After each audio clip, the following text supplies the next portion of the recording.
God give me everything. Power house की नई video में अपने भाई को वेलकम करता हूं। UFC 319 के अंदर ड्रीकस डुप्लेसिस ना सिर्फ हारे हैं बल्कि डोमिनेट किया उनको हमजत चिमाएव ने।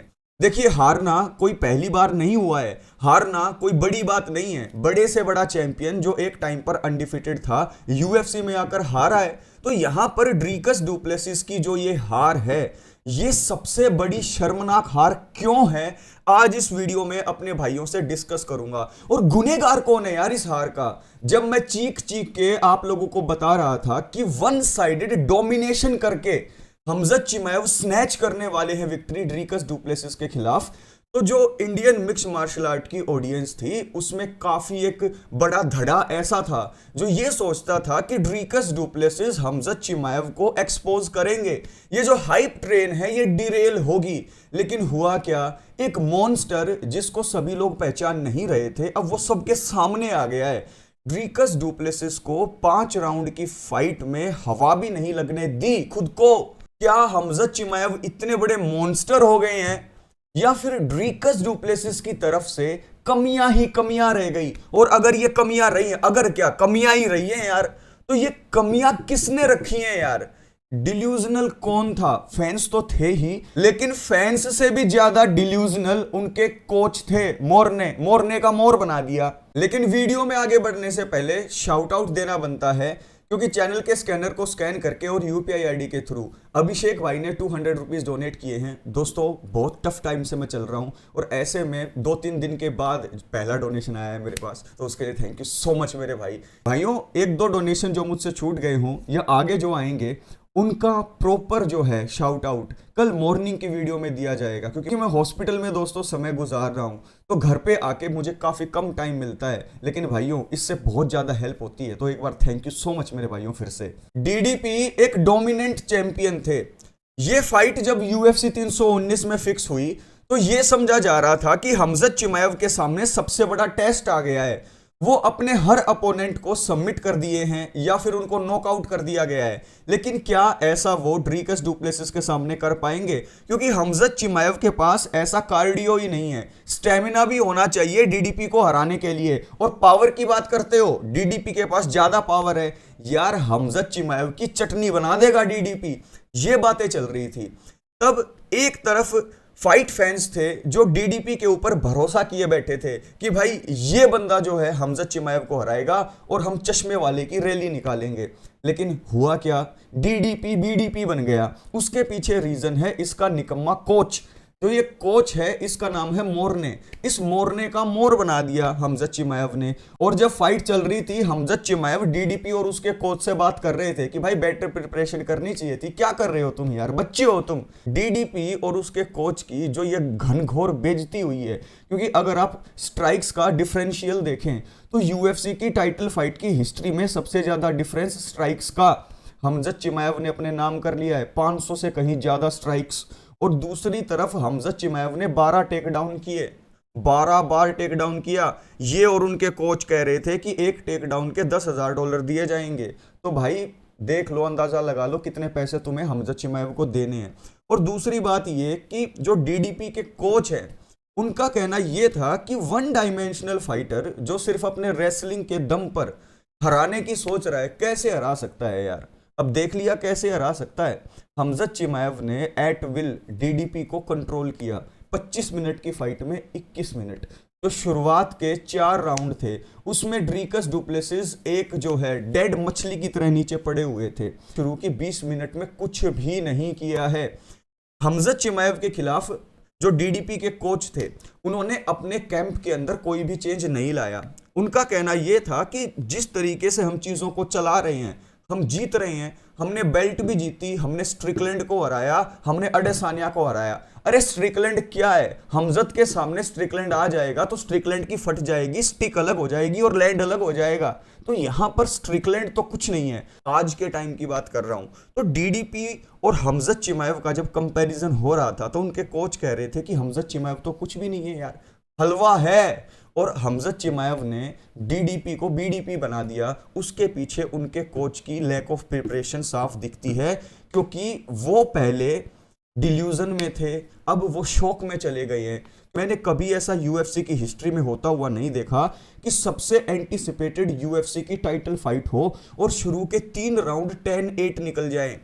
शुरू के 3 राउंड लगातार 10-8 निकल जाएं।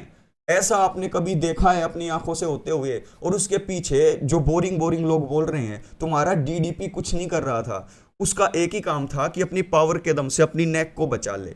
उसके अलावा 20 मिनट डीडीपी ने कुछ नहीं किया। अगर डीडीपी थोड़ी बहुत भी रेजिलियंस दिखाकर फाइट करते 20 मिनट तो उनकी गर्दन निकलती और हमजा चिमाएव सबमिट करते उनको। सबमिशन से बचने के लिए अपना जुजुत्सु और अपनी पावर का यूज उन्होंने किया।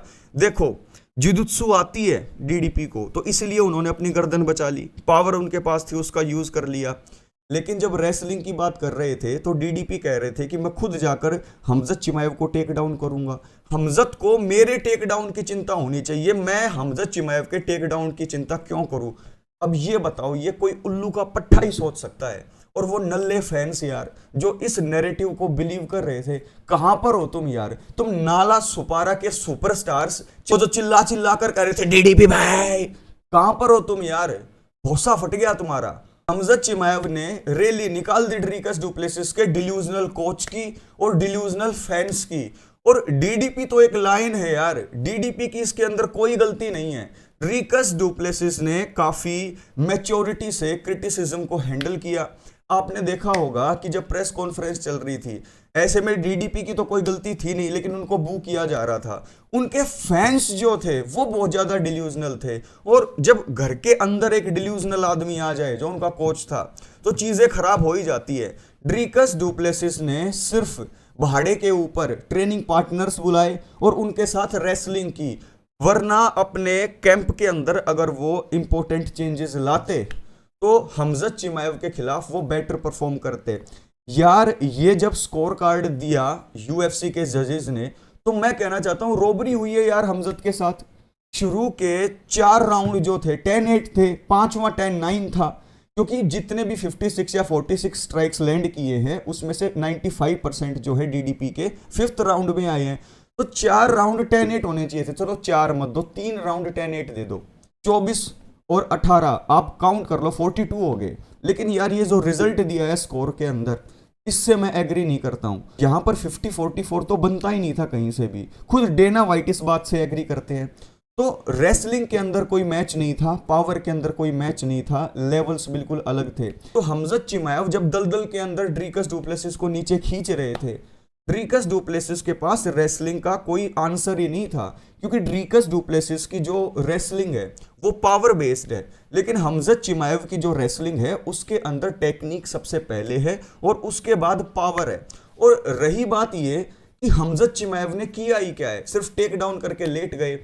जो ड्रीकस डुप्लेसिस को डोमिनेट करवा रहे थे आप उनसे एक्सपेक्ट भी क्या कर सकते हो? ये ऐसे फैंस हैं जिनको घंटा कोई नॉलेज है नहीं और वो कूल बनने के लिए ऐसे कमेंट करते हैं कि भाई फ्यूचर से आया हूं, जो है डीडीपी जीत गए हैं, बैंगन जीत गए हैं डीडीपी, और बैंगन से आया था तू। फाइट की शुरुआत स्टैंड अप में होती है। ड्रीकस डुप्लेसिस खड़े थे, हमजत चिमाएव खड़े थे। सबसे पहले तो उनको टेक डाउन किया, यानी कि एक पोजीशन एडवांस हो गई, टेक डाउन हो गया।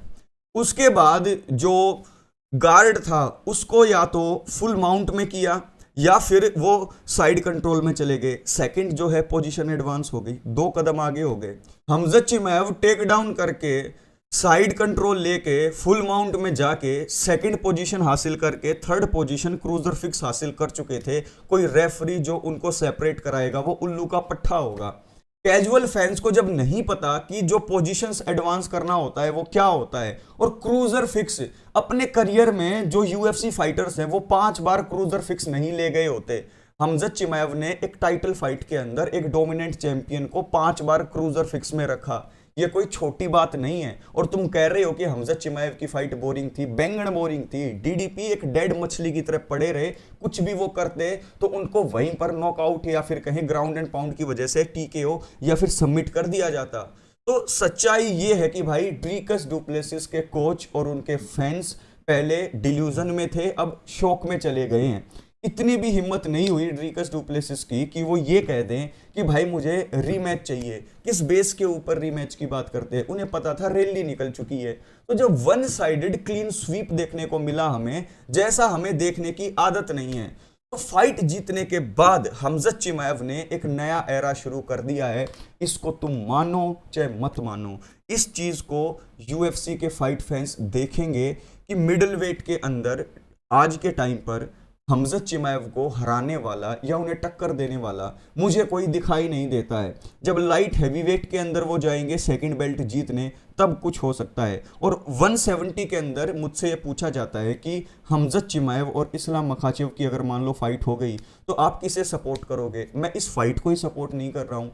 ये फाइट का कोई सेंस बनता ही नहीं है। भाईचारा बने रहना चाहिए। मुझे नहीं लगता कि इस्लाम और जो चिमाएव है उनको एग्री करना चाहिए। बाकी उनकी मर्जी है, अगर वो फाइट करना चाहे। अगर दो बंदे आपस में सिर्फ उड़ाने के लिए जा ही रहे हैं तो कट के मरे, मेरा कोई लेना देना नहीं है। तो मैं तो चाहता हूं कि भाई ये फाइट ना हो, लेकिन जब ये फाइट अगर मान लो फिक्स हो भी गई तो मुझे नहीं लगता कि मखाचेव चिमाएव को रोक पाएंगे। तो भाइयों, आज की ये वीडियो कैसी लगी? ड्रीकस डुप्लेसिस के कोच और उनके जो कैंप के अंदर लैक ऑफ प्रिपरेशन दिखा, मैंने वो आपसे बातें शेयर कर ली। ये तो मुझे दिखाई ही दे रहा था। पहले की वीडियोस आप अगर जाकर देखेंगे तो मैं चिल्ला चिल्ला कर कह रहा था कि ये वीडियोस बनने वाली हैं। जैसे ही ड्रीकस डुप्लेसिस को डोमिनेट करेंगे हमजत चिमाएव, मेरे भाई ये समझ जाएंगे कि जब मैं वन साइडेड विक्ट्री अगर कभी कभार जो है प्रेडिक्ट करूं, क्योंकि ये चीज़ें कभी कभार ही होती हैं, तो भाई आप लोग ना मेरे सिर पे मत चढ़ा करो। आप समझा करो भाई कि ऐसा मैं क्यों बोल रहा हूं। क्योंकि जब टोपुरिया का मैं बोल रहा था कि हवा भी नहीं लगने देंगे, वो नॉकआउट करेंगे ओलिवेरा को, तब आप लोग मेरे सिर के ऊपर चढ़ रहे थे कुछ लोग। और जब अब हमजत चिमाएव के लिए मैं सेम बात बोल रहा था, तब आप डीडीपी को तो पता नहीं क्या कर रहे थे। तो यहां पर दोस्तों आप समझा करो यार। और भाइयों, शाउट आउट्स जो होंगे डोनेशन के, वो होंगे भाइयों एक दिन के बाद, यानी कि कल मॉर्निंग की वीडियो में। आज के दिन की सारी वीडियोस मैं अब बनाने वाला हूं। हमजत और हबीब के बीच का एक कंपैरिजन वीडियो भी आने वाला, तो चैनल को सब्सक्राइब जरूर कर लीजिए भाइयों।